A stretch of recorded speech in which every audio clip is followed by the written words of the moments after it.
wide array of choices and pay less for those choices because of the power of trade and competition. Thank you. Gentleman's time has expired. Seeks recognition. So who's closing? Brady? From Maine. Is the chairman ready to close? Gentleman from Texas. Yield myself as much time as I may. Is the gentleman prepared to close? Is he the last? Yes, sir, I am. Thanks, sir. Thank you. How much time? 6 minutes. Gentleman from Maine is recognized for up to 6 minutes.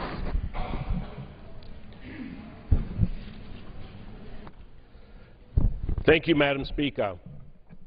On the House floor today, we are considering 3 trade agreements. The FTA with Korea, which manipulates its currency. The FTA with Colombia, the labor unionist murder capital of the world. And the FTA with Panama, which has one of the smallest populations in Latin America. At a time of 9% unemployment.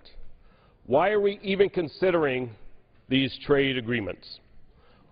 We should not be advancing the failed NAFTA-style trade policy when millions of Americans are still out of work. Instead, we should be considering legislation that will create jobs here at home. The American people are pretty clear in 2008 when they voted for hope and change. And they're even clearer in 2010 when they voted in a new generation of lawmakers to set Washington straight. Both times, Americans voted against the inside the Beltway perspective and for representatives and a president they thought would take the country in a different direction.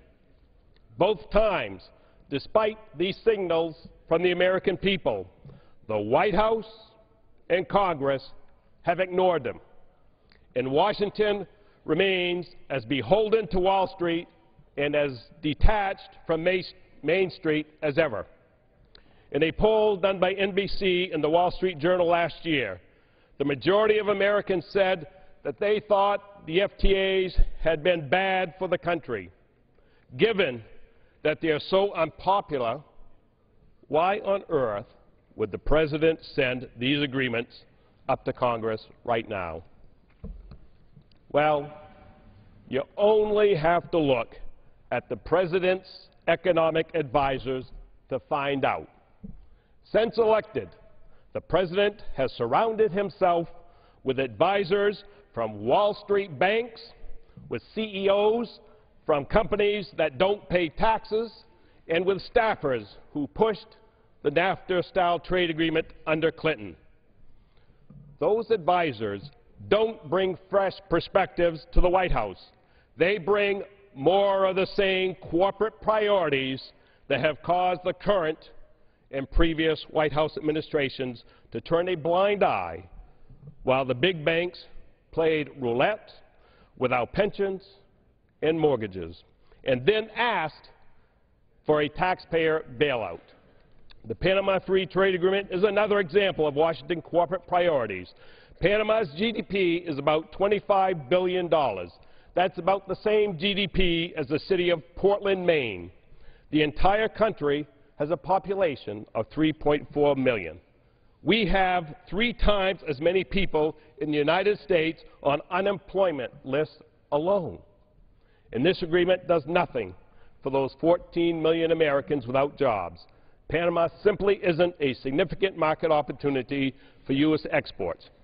And this FTA won't do anything to reduce our 9% unemployment. But the big companies and the big banks want it. So President Obama is going to give in to the Washington elites once again. The working people and the middle class don't want these trade agreements, not with Panama, not with Korea, and not with Colombia. They want good-paying jobs that allow them to provide for their families. They want a government to pass laws to help get the economy going again. They don't want another NAFTA-style trade agreement.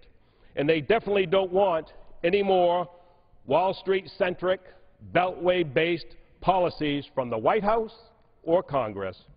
They want Washington to wake up. And they want the hope and change that they voted for. How much clearer could American people be? They want policy written by citizens, not by chief executives. They want leaders to listen to town halls, not wealthy tycoons. And they want change, not more of the same. I call on my colleagues who were sent here in 2010 with a mandate to change, to work with me, a chance to work with me, vote against these trade deals, which will cost more than $7 billion. I call on my colleagues on the Democratic side to remember we have always been the party of the working people. We must vote against these NAFTA-style trade agreements. It's unjust, these agreements, to the American people. So I urge a no vote on all three of these trade agreements. And I yield back the balance of my time. Gentleman yields back. Gentleman from Michigan. I yield myself the balance of my time. Gentleman's recognized for up to 3 minutes. First, let me speak as someone who opposed actively the NAFTA agreement and led the effort in this House in opposition to CAFTA. This is, in terms of worker rights, the opposite of NAFTA and CAFTA. What this does is to embody the basic international worker rights in the trade agreement enforceably. Peru was the breakthrough, and Panama continues along that pioneering path. Secondly, Panama, why are we here? Panama acted to change its labor laws before we voted, as was true for Peru. We pointed out the deficiencies in their laws, and I discussed them with the previous administration in Panama, but neither it nor the Bush administration was willing to make sure action occurred. Now those changes have been made as to companies less than 2 years. Those changes have been made in terms of the economic processing zones, and they have prohibited bypassing unions by direct negotiations with non-unionized workers. Unfortunately, not true in Colombia. Look, on the tax haven, they signed the TIA. We asked them to do that, and that's precisely what they have done. In terms of investment, this bill strengthens the present status quo in terms of investment protections for the United States communities. So, in a word, we have a bill before us that meets the requirements that we set out when we said to the Bush administration, we will not take up Panama until changes have been made. Those changes have now indeed been made in terms of worker rights, in terms of strengthening investment, in terms of ending Panama as a tax haven. Those changes haven't been made. I urge support of this FTA. Gentleman yields back. Gentleman from Texas. Madam Speaker, to close, I'm proud to yield the balance of our time to a champion for job creation American, the Majority Leader of the House, Mr. Cantor. Gentleman from Virginia is recognized for up to 2.5 minutes. Thank you, Madam Speaker. Thank the gentleman from Texas. Madam Speaker, our current economic environment has left millions of Americans without the hope of a brighter future.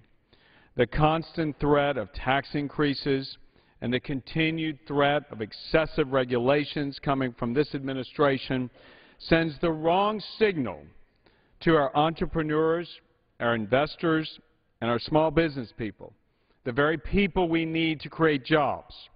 It sends the signal that America is not open for business. And there is a sense that we may be falling behind other nations in the global marketplace. We face big challenges, but America has always stood up when times were tough. We are a country of entrepreneurs and innovators.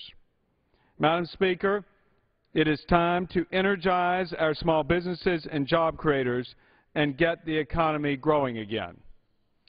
When House Republicans released our plan for America's job creators, we outlined our ideas to get our economy back on track, to promote an environment for job creation, and to ensure America remains the land for opportunity without raising taxes or adding to the deficit.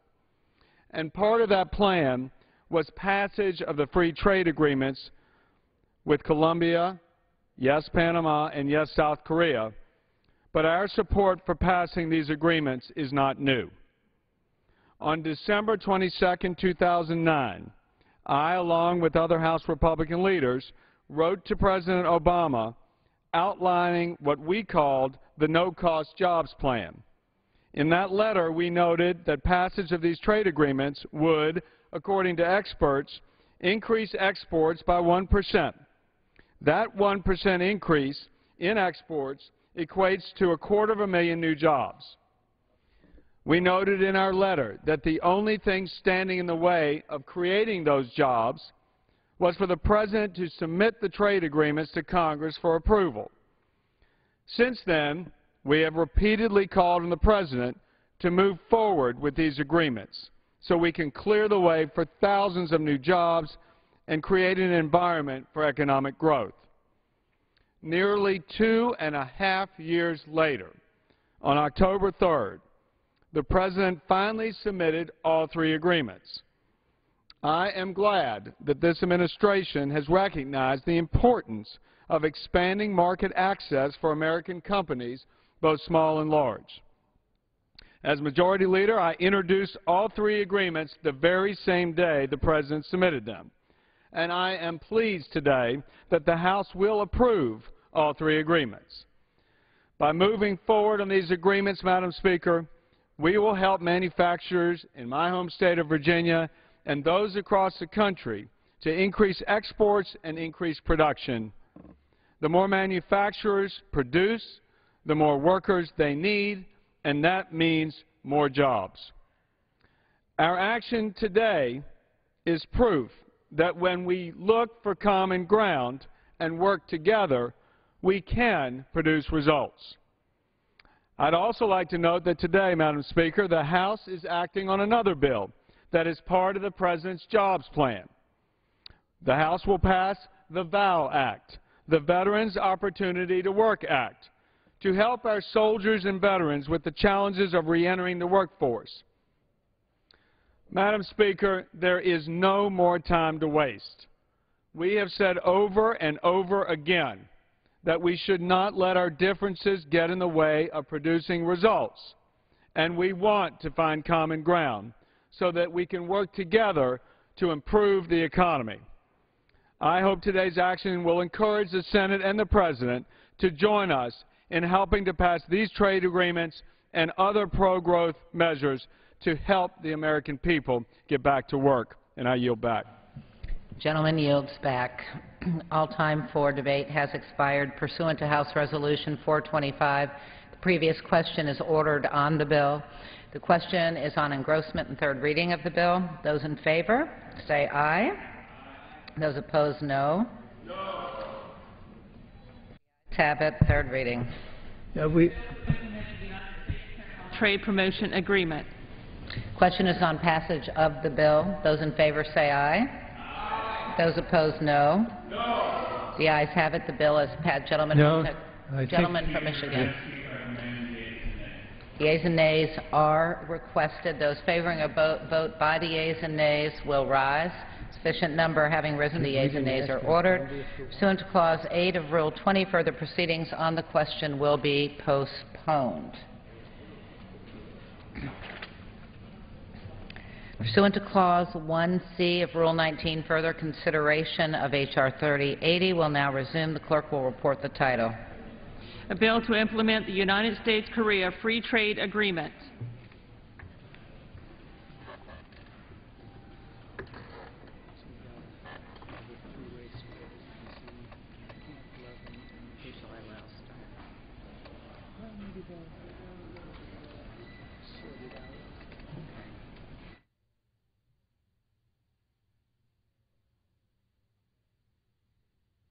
For what purpose does the gentleman from Michigan, Mr. Camp, rise? Thank you, Madam Speaker. At this time, I yield 2 minutes to the distinguished member of the Ways and Means Committee, the gentleman from Louisiana, Dr. Boustany. Gentleman from Louisiana is recognized for 2 minutes. Thank you, Madam Speaker. I rise in support of all three of these very important agreements because they promote U.S. engagement in strategically important countries around the world. Also, they promote U.S. leadership. They open new markets for farmers, American farmers, ranchers, and businesses. This means American jobs, good-paying American jobs. These agreements constitute a signature jobs bill, a jobs promotion bill. South Korea is a critical U.S. ally in Asia and one of the fastest-growing economies in the world. Multiple agreements have occurred throughout Asia over the past few years while America has sat on the sidelines. This agreement is the largest free trade agreement for the U.S. and could result in an increase of our exports by $9.7 billion, according to the International Trade Commission, by lowering tariffs and other barriers to U.S. goods and services. We must pass this agreement in order to gain leverage in Asia and to show support for one of our key allies in Asia. This expansion of U.S. engagement will serve as a platform to build further commercial relationships, creating more jobs for American workers by opening new markets. Upon implementation, more than 1/3 of Louisiana's exports will be duty-free, and that's just a starting point. This alone will give Louisiana companies a significant advantage over similar products made in countries that don't have an FTA with South Korea. We know small and medium-sized businesses are the key to creating new jobs. Over 18,500 companies of this size, small and medium companies, export to South Korea. And they will be able to grow and hire new workers here in the United States, right here at home. These agreements are about creating jobs. In fact, President Obama's estimates that the passage of these bills will create over 250,000 new jobs right here at home as a starting point. Madam Speaker, I urge voting to promote all of these agreements because it will promote American competitiveness and American jobs. It will promote American credibility with our trading allies. It will promote American confidence in our international engagement. It will promote American leverage as we work with our trading partners. And most importantly, it will promote American leadership in the 21st century. Thank you. I yield back. Fired. Gentleman from Michigan. Mr. You have 3 minutes to the gentleman from Washington, ranking on trade, Mr. McDermott. Gentleman from Washington is recognized for 3 minutes. Without objection.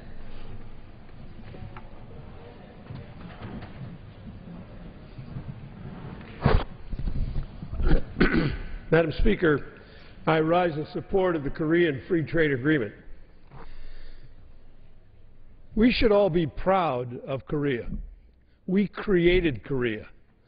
Our troops went to Korea at the beginning of the Korean War and saved South Korea from becoming North Korea.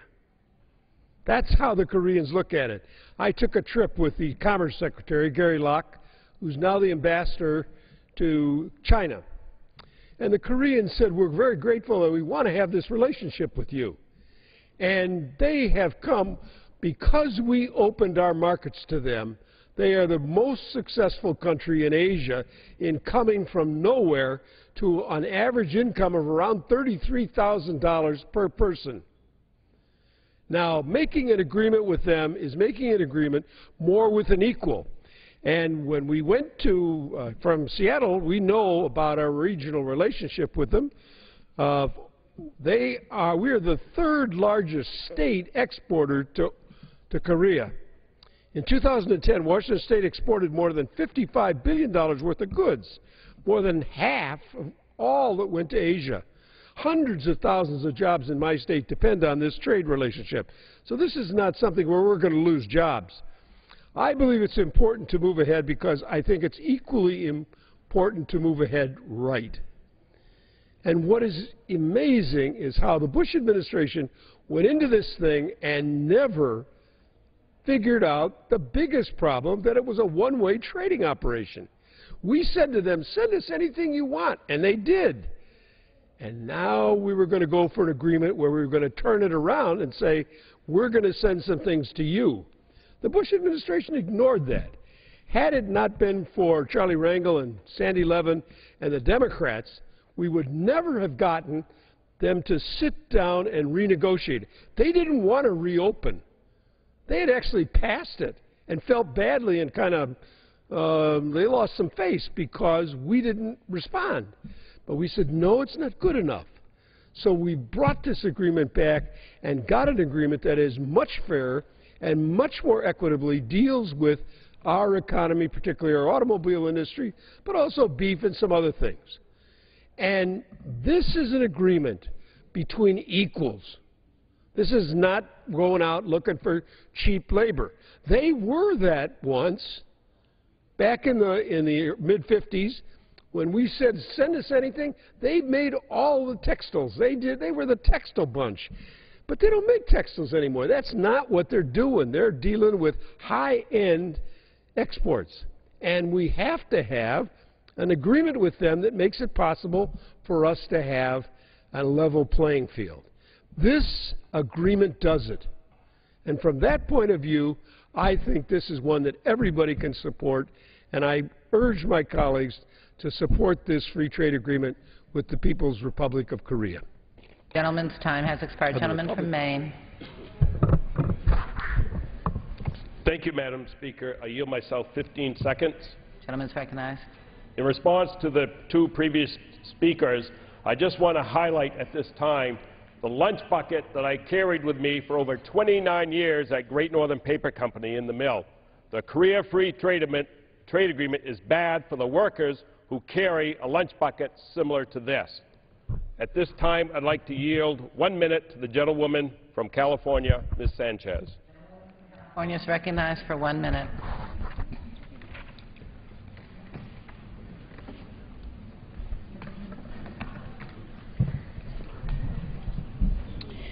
Madam Speaker, I rise today to speak in opposition to this fatally flawed trade agreement.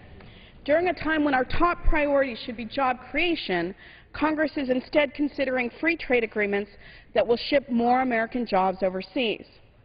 Making matters worse, we need to make sure that our current trade laws are being enforced. This Korea FTA will allow China to dump even more cheap goods into the U.S. without paying proper duties. And we're not talking about just a couple of dollars here either. Chinese companies fraudulently labeled many of their products as made in Korea to the tune of $153 million last year. This fraud will mean lost jobs and lost revenue here in the United States. If this agreement passes, more Chinese companies will ignore our trade laws. I think we can all agree that we should be working towards supporting our manufacturing sector, not making it easier for China to cheat us. Working families in this country deserve better than this flawed agreement, and for that reason I am urging my colleagues to vote against it. Thank you, and I yield back the balance of my time. Gentlewoman's time has expired. Gentleman from Michigan, Mr. Camp. Thank you. At this time, I yield 1 minute to a distinguished member of the Ways and Means Committee, the gentleman from Texas, Mr. Marchant. Gentleman from Texas is recognized for 1 minute. Thank you, Mr. Speaker. I rise today in support of these free trade agreements. Simply put, the trade agreements create more jobs, increased exports, and broaden economic growth. At a time when the United States unemployment hovers around 9%, including 8.5% in Texas, engines of job growth are needed. As the Independent International Trade Commission points out, the three trade agreements would increase U.S. exports by $13 billion. While more jobs are good news for the country as a whole, Texas in particular stands to benefit from increased trade. In today's globalized economy, Texas depends more than ever on world exports. Businesses in the Dallas-Fort Worth area are positioned for big gains. DFW Airport, one of the world's leading trade gateways, already handles almost 65% of all international air cargo in Texas. The trade agreements would increase shipments of goods from DFW to some of the most lucrative Latin American and Asian markets. DFW Airport alone has 5 direct flights every week to South Korea. Madam Speaker, I'm in support of the trade agreements. Gentleman's time has expired. Gentleman from Michigan, Mr. Levin. I now yield 2 minutes to another distinguished member of our committee, Mr. Blumenauer of the great state of Oregon. Gentleman from Oregon is recognized for 2 minutes. Thank you. On balance, the package of measures moving forward is a constructive development for America's economy and particularly for my state of Oregon. The people I represent will see increased sales abroad of machinery, technology, and agricultural products. This in turn will lead to increased activity at our ports. Beef exports from Oregon will increase to help our state's farmers and ranchers. Services ranging from engineering, design, the legal sector, all will increase. The Korean Free Trade Agreement means jobs for Oregonians. Some people have complained this process took too long, but I commend the administration and particularly my colleague Mr. Levin, who didn't rush to approve trade deals that weren't good enough.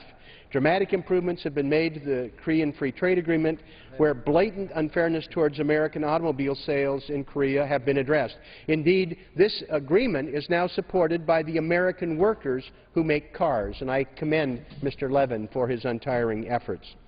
In total, these agreements represent improvements that we can build upon, but do not signal that we can relax our efforts. There is more that can be done. We need to redouble our efforts to ensure the benefits of trade are more widely distributed and the spirit in which we discuss today, that they in fact are enforced.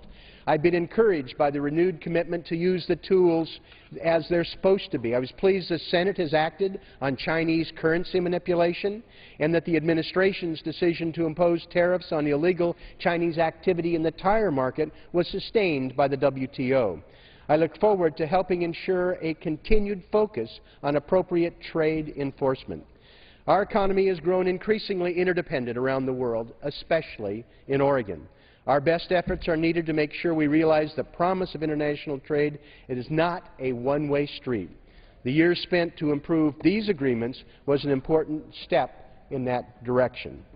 Thank you, and I yield back. Gentleman yields back. Gentleman from Maine. Thank you, Madam Speaker. The Korea Trade Agreement is bad for workers who carry a lunch bucket like this one. At this time, I'd like to yield 1.5 minutes to the gentleman from North Korea, Mr. Kissel. North Carolina. Gentleman from North Carolina is recognized for 1.5 minutes.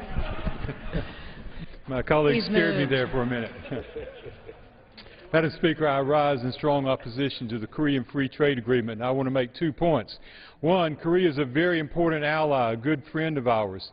It's just that their name is on the latest of these NAFTA-type template deals that we've been asked to pass. Two, I love exports. But if you look at our trade deficit, you've got to figure out that we don't know how to get our exports higher than our imports, not even get close. I want to talk about the textile industry today. I spent 27 years of my life working in textiles. Hundreds of thousands of good Americans working there. The only mistake was in believing their American dream could be fulfilled in the industry that our government decided to give away in trade deals. Now we're at it again. The South Korean Free Trade Agreement will eliminate around 40,000 textile jobs. How much more can one industry be asked to give? They give good, solid jobs, and once again, we give those jobs away.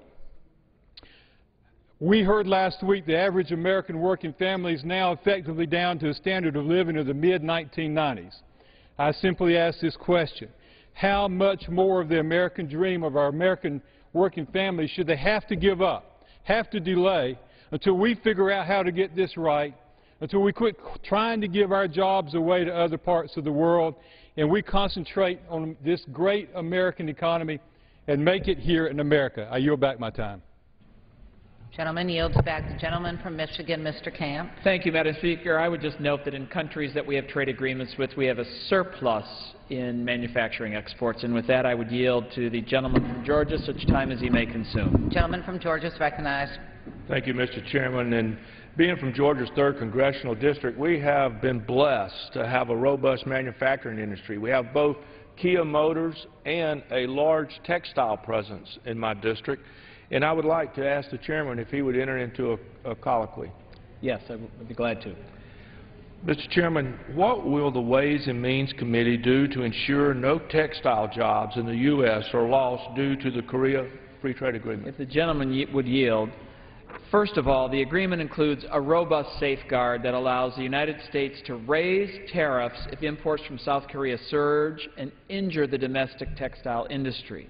Second, the agreement includes a number of provisions to prevent transshipment of products from China or other third countries to ensure that U.S. companies are competing only against South Korean imports. And third, KORUS uses a yarn-forward rule of origin, which requires that the yarn production and all operations forward occur either in South Korea or in the United States. This stringent rule is consistent with other U.S. trade agreements. And fourth, the agreement will open up significant new commercial opportunities for U.S. textile and apparel exporters and support the creation of new textile and apparel jobs in the United States. South Korea is the 10th largest market for U.S. textile and apparel exports. The ITC estimates that U.S. textile exports would increase by $130 to $140 million, that's 85 to 92%, and apparel exports would increase by $39 to $45 million, that's 125 to 147%. U.S. textile and apparel exporters are currently at a significant disadvantage vis-a-vis European textile and apparel exporters. U.S. companies currently face average tariffs in South Korea of 10.2% on U.S. textile and apparel exports. As a result of the EU-South Korea FTA entering into force, EU textile and apparel exporters now face an average tariff of just 0.1%. And further, Mr. Chairman, what has the Ways and Means Committee done to ensure textiles from China do not illegally enter the U.S. through Korea?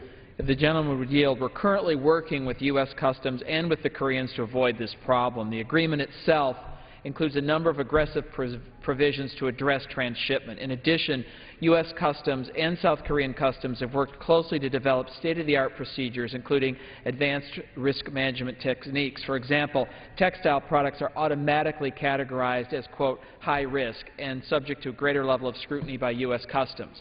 In addition, the agreement authorizes textile-specific fraud detection and verification programs. For example, Article 4.3 of the agreement requires the South Korean government to share detailed information about textile manufacturers in South Korea, including production capacity, supplier information, and machinery. This allows U.S. Customs to quickly and accurately estimate likely production and to flag suspicious shipments and companies. The agreement also allows U.S. Customs to send inspectors to South Korea to conduct an on-site verification to prevent evasion and transshipment. These inspectors are allowed to make unannounced visits, and if the South Korean firm refuses to allow U.S. Customs officials to inspect, Customs can suspend preferential tariff treatments for goods from that company. U.S. Customs maintains a permanent customs liaison in our Seoul embassy who focuses closely on transshipment issues. South Korea has already started implementing its commitments in preparation for the trade agreement. South Korea has dramatically increased resources to address transshipment, including tasking 157 customs employees to work exclusively to verify the accuracy of country of origin information for products going to countries and which South Korea has a trade agreement. And I'll continue to work with Customs and the Koreans to ensure that trade enforcement is a high priority in the Ways and Means Committee. And I thank the gentleman, and I appreciate your commitment to bolster the customs enforcement and close the loopholes in customs process that have negatively impacted the U.S. textiles, including taking up the Textile Enforcement and Security Act, which I'm sure the chairman would do. It is my understanding that Korea's tariffs on U.S. textiles are subject to a 5-year phase-out, but the U.S. tariffs will go to zero immediately, allowing the free entry for Korean textiles. What is your committee doing and will do to ensure an equal playing field for U.S. textiles in Korea, and there is not a flood of Korean textiles into the U.S. market? Well, if the gentleman would yield, actually the tariff asymmetry works the other way around. By value, 73% of U.S. textile exports to South Korea would receive duty-free treatment immediately upon entering into force. In contrast, only 52% of South Korean textile exports to the U.S. by value would become duty-free immediately. So in addition, it's worth noting that South Korean exports to the United States have fallen by 50% over the past 5 years, while U.S. exports to South Korea have nearly doubled. And I'd like to ask the Chairman, will you promise to work with the Textile Caucus to ensure the textile provisions of the Korean Free Trade Agreement are not used as a model in future free trade agreements, especially the Trans-Pacific Partnership? If the gentleman continue to yield, I look forward to continuing to work together with you and your colleagues in the Textile Caucus to work to address your concerns and ensure that USTR is aware of industry concerns and that Customs adequately prioritizes its trade enforcement responsibilities, particularly as it relates to textiles. And I thank the Chairman for the colloquy, and I would like to ask the Speaker for unanimous consent to submit several documents to the record, including 2 articles about the impact of the Korean Free Trade Agreement on the textile industry. Without objection. I yield back. Gentleman from Michigan, Mr. Levin. First I yield 10 seconds to the gentleman from Washington. Recognized. Thank you, Mr. Chairman and Madam Speaker. In a letter to the President of the Committee to Support U.S. Trade Laws, the Ambassador, the Trade Representative, Mr. Kirk, said there is nothing in the trade agreement that will weaken the international rules or U.S. laws to address unfairly traded imports that injure U.S. industry and workers.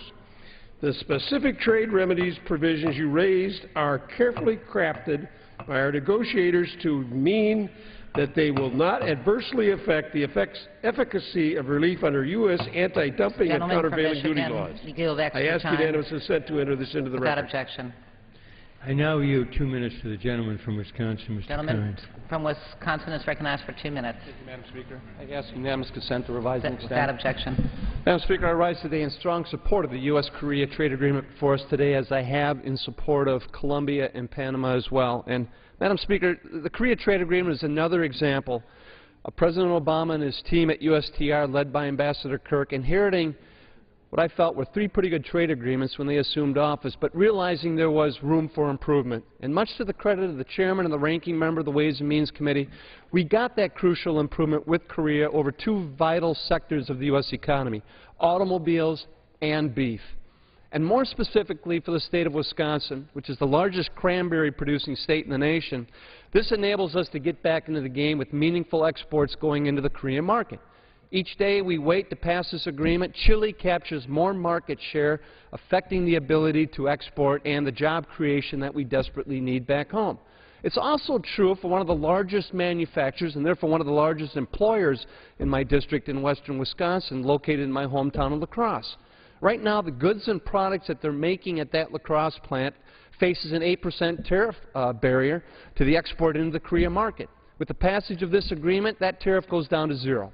And that's the point of all these trade agreements. We're leveling the playing field for our workers and our businesses so they can compete more effectively and fairly in gaining greater market access to Korea, to Colombia, and to Panama.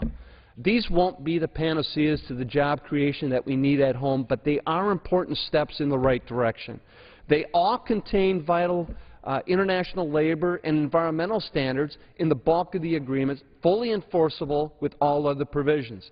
That has been a significant improvement as far as the elevation of standards globally and the leveling of the playing field for our businesses and our workers at home, which cannot be discounted.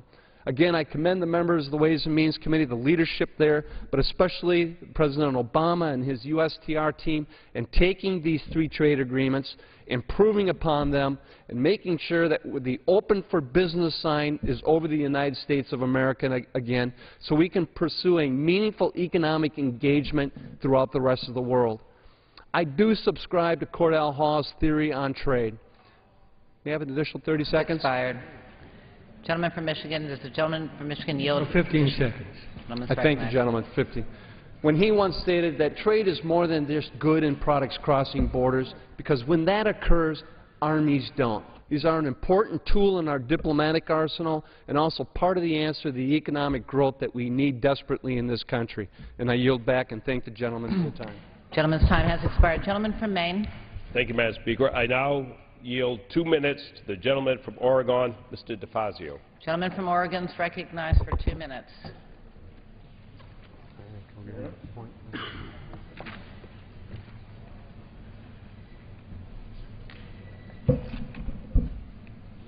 My friend who preceded me talked about the reduction in tariff exports. Well, guess what? That'll be blown away if they manipulate their currency. And Korea is one of only 3 nations on earth identified as a currency manipulator by our own U.S. Treasury. Does this agreement preclude currency manipulation? No, it does not. Secondly, they rebate their national taxes, a value-added tax, to all their exports. Build a car in Korea, you don't have to pay taxes in Korea. Guess what?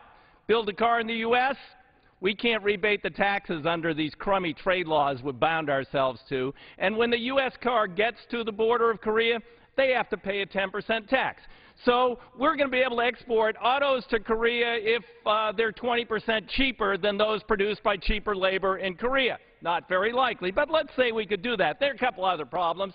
If you buy a U.S. car and you're a Korean citizen, they will audit your taxes. And most employers do not allow owners of foreign automobiles, which are mostly luxury automobiles over there, there are very few foreign automobiles, to have parking spaces at work. And Korea does not buy very many cars. They have a 65% mix. 65% of the cars they produce are exported. This is not about U.S. exports to Korea. Once again, it's a platform for them to send us stuff here that's cheaper and displace American jobs. Even the U.S. International Trade Council, the wildest cheerleader in the world for all these failed agreements, says we're going to have a bigger deficit in autos. These are the same people who said we were going to have huge trade surpluses with Mexico. Oops, kind of wrong. They can't even mess around with this and pretend we're going to benefit from this. $300 million, they say, of additional auto exports to Korea, $1.7 billion of more auto exports from Korea to the U.S., and that's with the cheerleaders talking. Imagine what the real numbers are going to be like. We're talking about 160,000 to 200,000 U.S. jobs. Kiss the remainder of the auto industry and auto parts goodbye with this agreement. Gentleman's time has expired. The gentleman from Michigan, Mr. Kansas. I would just note that this agreement is endorsed by all the big 3 automakers as well as the United Auto Workers. And with that, I would yield 1 minute to a distinguished member of the Ways and Means Committee, the gentlewoman from Kansas, Ms. Jenkins. Gentlewoman from Kansas, recognized.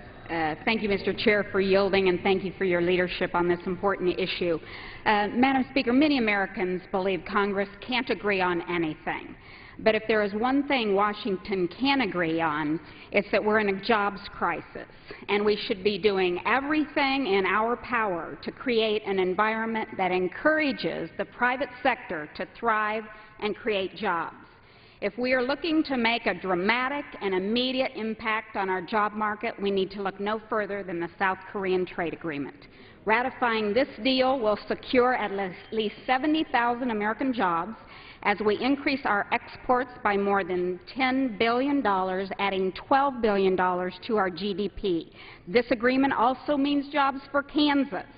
Our agriculture sector is looking at a multi-billion-dollar expansion in our processed foods, chemical, and transportation industries that do well over $150 million of business with South Korea each year are primed to expand further under this deal. If our focus is on jobs, jobs, jobs, then let's pass this South Korean trade agreement and get America back to work. I yield back. Gentlewoman's time has expired. Gentleman from Michigan, Mr. Levin.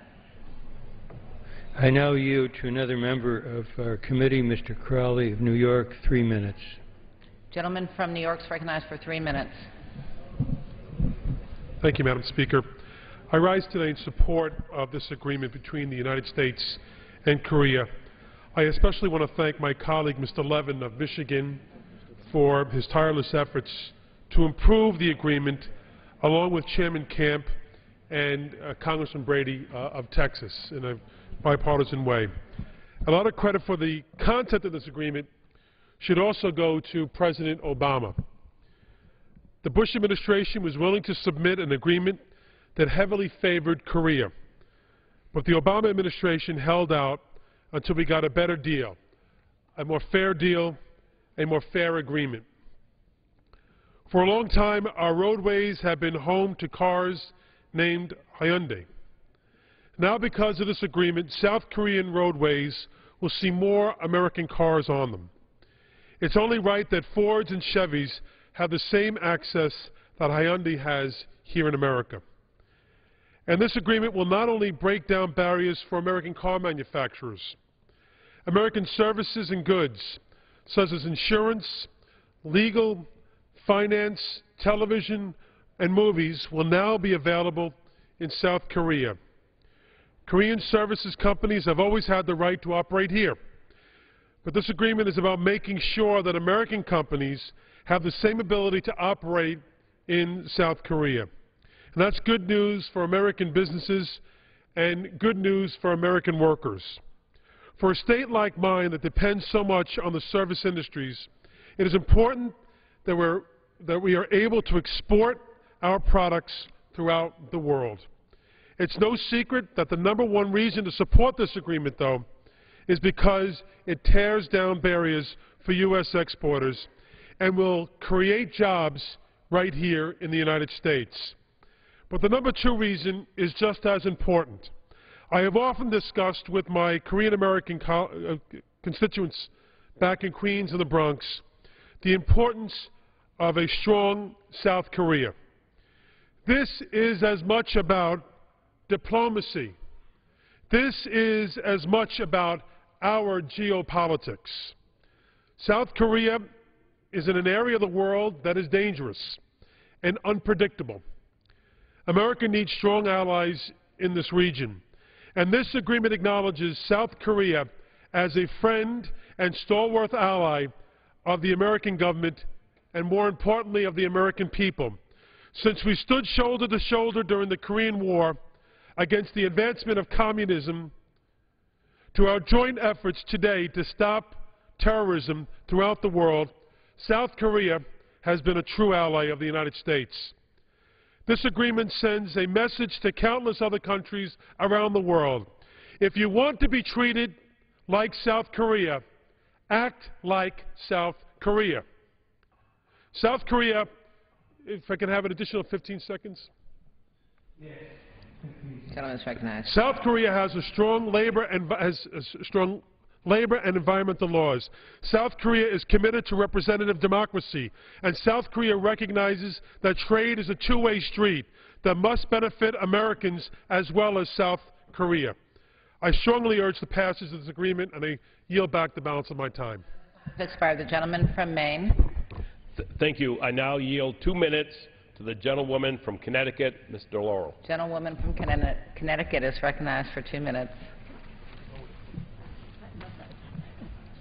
It's a little taller than that. I rise to voice my strong opposition to this trade agreement with South Korea. Like the 2 other NAFTA-style trade agreements before us, we know this deal will lead to the outsourcing of American jobs, potentially displacing 159,000 U.S. workers, according to the Economic Policy Institute. It will provide Chinese businesses engaged in the transshipment of goods through third countries an easy opportunity to take advantage of tariff rates that are intended for South Korean goods. According to the Korea Customs Service, the quantity of products illegally labeled, quote, made in Korea, doubled from 2008 to 2010. These transshipped products come primarily from China and Southeast Asian nations. Chinese companies have a history of transshipping goods to the U.S. through other countries so that they can avoid duties that are levied against them for illegal trading practices. Korea's proximity and 16 ports, including the world's 5th largest, makes them a usual target for Chinese companies. Investigations by U.S. Customs in recent years have resulted in indictments and convictions for a variety of duty evasion schemes that hurt America, including cases concerning steel wire garment hangers and honey from China. There are no provisions in this agreement to guard against a potential flood of Chinese products shipped through Korea.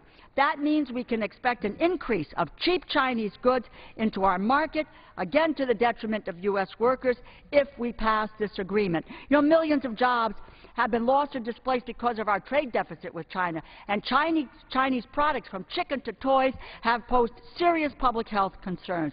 What American families need right now is real job creation. We should be focused on policies that will put Americans back to work here at home in good, well-paying jobs that cannot be outsourced. And what we do not need are short-sighted trade deals that open a back door for Chinese companies to exploit. I urge my colleagues, stand up for struggling and oppose this agreement. I ask unanimous consent to insert into the record a letter I received from the International Association of Machinists in Connecticut in opposition of the Korea Free Trade Agreement. Gentleman from Michigan, Mr. Camp. Thank you, Madam Speaker. At this time, I yield 1 minute to the distinguished chairman of the Select Revenue Subcommittee, Mr. T. Berry of Ohio. The gentleman from Ohio is recognized for 1 minute. Thank you, Madam Speaker. I rise in support of the 3 agreements before us today and would like to read a quote recently from our President, Barack Obama. Quote, "If Americans can buy Kias and Hyundais, I want to see folks in South Korea driving Fords, Chevys, and Chryslers. I want to see more products sold around the world stamped with 3 proud words: made in America." Madam Speaker, this is about jobs, and I support the President's effort, our Chairman's effort, in crafting these 3 agreements before us today. In fact, I asked Ambassador Kirk earlier this year in our full committee how many jobs did he think would be created if these 3 agreements were passed, and his answer was 250,000 new American jobs that would be supported with these 3 agreements. In Ohio, Madam Speaker, agriculture is still the #1 industry. We believe, the Trade Ambassador believes, that we will see an increase in exports to South Korea and the 3 other countries of 55 million per year. This is about jobs, Madam Speaker. This is about exports. This is about leveling the playing field. I urge my colleagues' support of the agreements. Gentleman's time has expired. Gentleman from Michigan, Mr. Levin. Now my pleasure to yield 1.5 minutes to the gentleman from California, Mr. Costa. Gentleman from California is recognized for 1.5 minutes. Thank you very much, Madam Speaker. I rise in support of the U.S.-Korea Free Trade Agreement as well as the Panama and Colombia agreements before us today. Economic growth depends upon a number of factors, including growing access to foreign markets. These agreements do that. Foreign goods enter our country under few restrictions, but around the world our products face product tariffs and other prohibitive barriers to trade. The current situation is neither free nor fair trade. This changes that. The barriers are against our products. This reduces and eliminates those barriers. The pending agreements will allow American products to better compete globally and drive job creation here at home. That's why I support these agreements. Perhaps no industry stands to gain more than agriculture throughout America, and especially in California, the #1 agricultural state in the nation. Passage of these agreements with South Korea means American-grown raisins, asparagus, almonds, pistachios, and wine will benefit from immediate duty-free access to the world's 12th largest economy. Many other crops, including citrus, will also benefit. Recognizing the agreement's potential to create over 70,000 American jobs, it's been endorsed by the United Auto Workers, the United Food and Commercial Workers, and many of the ag trade associations. With Panama, American exports will gain duty access to Latin America's fastest-growing economy. The agreement with Colombia will eliminate most barriers to trade for U.S. products entering Central and South America, its 3rd largest economy, and strengthen our ties with a key ally in that region. Simply put, expanding access to emerging foreign markets will boost agricultural revenue and in turn help put Californians back to work. I'd ask for 15 more seconds, please. You have 15 seconds. But simply passing these agreements are not enough. We must build on the current and future administration's accountability to ensure these trade agreements are enforced. We cannot afford to sit on the sidelines while other countries forge their own pacts with emerging markets.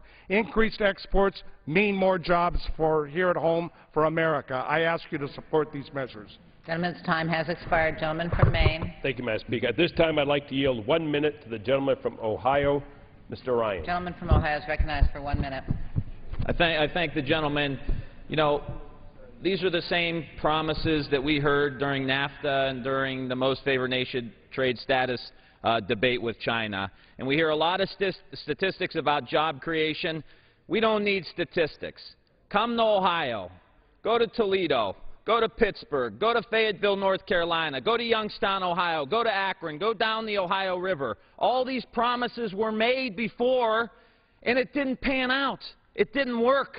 And these trade issues are sideshows. The number one issue facing this Congress is whether or not we're going to deal with China and their currency manipulation. That bill came to the floor, this floor, last year. We had 99 Republicans vote for it. It passed with 350 votes. It just passed the Senate. We need to bring that bill to the floor and take on the beast in the middle of the room, and that's the Chinese, and drive investment back. When we put a tariff on oil country tubular goods in China, countervailing duties and anti-dumping, we have $2 billion of investment that now came into the United States in steel mills. We know what to do. We just need the courage to do it. And to all my friends here who are going to help these multinational corporations, they're going to get the money that they made, and they're going to utilize the Citizens United case, and they're going to invest it into your campaigns to beat you. It's time we have the courage to take on the beast and do what's right. I yield back. Gentleman's time has expired. Gentleman from Michigan, Mr. Camp. Thank you, Madam Speaker. I yield 2 minutes to a distinguished member of the Ways and Means Committee, the gentleman from Washington State, Mr. Reichert. Gentleman from Washington is recognized for 2 minutes. Thank you, Madam Chair, and thank you, Chairman, for yielding. Well, the beast in the room is jobs, and that's what these bills are about, jobs. You know, we need to pass these trade agreements, just like President Obama said. Pass these trade agreements now. Pass these jobs bills now. That's what these are, jobs bills. Korea alone, 70,000 plus jobs. And how does that work? Well, 95% of the tariffs that we pay currently to Korea disappear. They're eliminated almost immediately. What happens then? Guess what? Our prices go down. More demand for our goods. More demand for our goods, what does that mean? Produce more products. When you produce more products, what happens? This is Economy 101. You have to hire more workers. More workers to make more products. Guess what? The unemployment rate goes down. That's what we need to do today. We need to come together, and we know that this is a bipartisan effort. We know that people have come together on both the Democrat side and the Republican side. We know that the White House has supported these trade agreements. What happens if we don't pass these bills? We lose. The European Union has already made their agreement with Korea. It went into effect on July 1st. Their exports to Korea have already increased by 17%. We are losing market share. 95% of our market is outside of this country. We need to sell American. We need to pass these trade agreements now. We need to pass these jobs bills now. I yield back. Yields back. Gentleman from Michigan, Mr. Levin. Reserve the balance of my time. Gentleman reserves the balance of his time. Gentleman from Maine.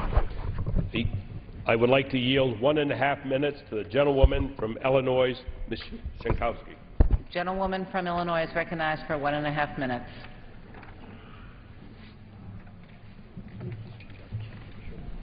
I thank you, Madam Speaker, and I'd like to thank my colleague, Congressman Michaud, for his tireless work to promote responsible trade policy. I rise in strong opposition to the U.S.-South Korea Free Trade Agreement. Nearly 14 million Americans remain out of work. And instead of considering a job creation bill, we are voting today on a trade bill that the Economic Policy Institute estimates will cause the loss of an additional 159,000 U.S. jobs. This trade deal will further devastate the American manufacturing sector, which has already lost 6 million jobs since 1998. 55,000 factories have closed in the last decade.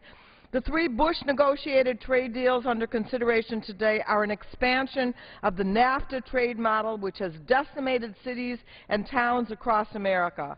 Agreements like the Korea FTA have accelerated the outsourcing and offshoring, sending American jobs and plants overseas. This trade agreement is a bad deal for American workers.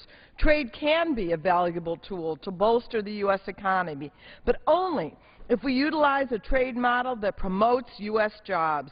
If we want to create jobs, we need to create jobs, not pass another trade agreement that will ship even more U.S. jobs abroad. Thank you, Mr. Speaker. Madam Speaker, I yield back. Gentlewoman's time has expired. Gentleman from Michigan, Mr. Camp. Thank you, Madam Speaker. I yield 2 minutes to the distinguished gentleman from Indiana, Mr. Pence. The gentleman from Indiana is recognized for 2 minutes. Thank you, Madam Speaker. I'd ask unanimous consent to revise and extend my remarks. I thank the gentleman for yielding. Madam Speaker, this is a difficult time in the life of our nation. 9.1% unemployment nationally. Millions of American families are hurting. And the American people are looking to Washington, D.C. more for solutions than for fights. And today, with the Korea Free Trade Agreement, with the Colombia Trade Promotion Agreement, the Panama Trade Promotion Agreement, Washington, D.C. in a bipartisan way is coming together with a solution that will help to create jobs and get this economy moving again, and I heartily support it. I want to commend Chairman David Camp of Michigan, Ranking Member Levin, Speaker Boehner, Leader Cantor, and even the President of the United States for working together in common purpose to bring us to this important moment. You know, I've always believed that trade means jobs, and I say with some pride that's especially true in the Hoosier State. Indiana is uniquely poised to take advantage of the free trade opportunities provided in these agreements, and I'm grateful for the chance to elaborate on that. You know, I often say in Indiana we do two things well. We make things and we grow things. The truth is, and in the state of Indiana, we do a lot more than that. But in Indiana, what we grow and what we build is really at the heart of the Hoosier economy, and expanding global markets for what we make and for what we grow is going to create jobs in Indiana, in the city and on the farm. American Farm Bureau actually estimates that implementing these three agreements will increase agricultural exports in Indiana by nearly $55 million a year, creating 500 new agricultural-related jobs. The Korea agreement that we debate at this moment will eliminate $1.3 billion in tariffs on U.S. exports and that cover many products Indiana is known for, like feed corn, soybeans, dairy. We'll eliminate those duties, while other duties on products like pork will be phased out. Other industries like Indiana's growing life sciences sector will benefit. Let me say again, I rise in support of these agreements because I believe that trade means jobs, and America and Indiana need jobs like never before. I urge my colleagues in both parties to join in this bipartisan measure, and let's move this bill Gentleman's to time the has Senate and to the expired. President.